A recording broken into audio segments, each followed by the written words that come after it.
Good day everyone. My name is Roman Nicolas M. Pulutan, a first year BS IT student from Colegio de San Juan de Letran, Calamba. And I will bring you to my app.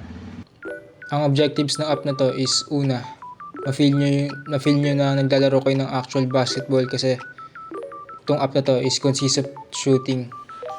Pangalawa is to avoid boredom. Sa tuwing wala kayong ginagawa, pwede nyong laruin to at makakawala ng boredness. Tapos pangatlo is to have a game that you can play anywhere. Pwede nyo siya malaro kahit nasan kayo kasi offline siya and you can play it through mobile naman, which is handheld po.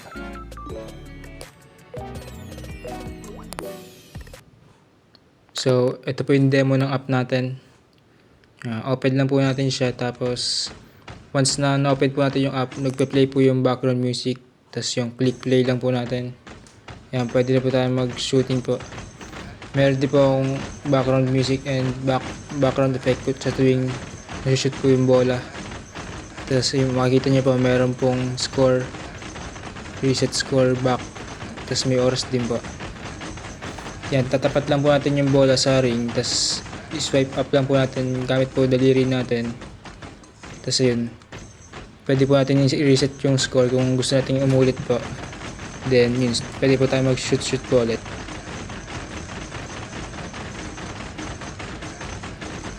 Kapag tapos na po kayo maglaro, click nyo na po yung back button para po mapunta sa homepage. Tapos may difficulty level din po tayo, easy, medium, hard. Tapos pagka gusto nyo po maglaro, click play lang po ulit. Tapos ayun, same steps lang po ulit. And thank you po.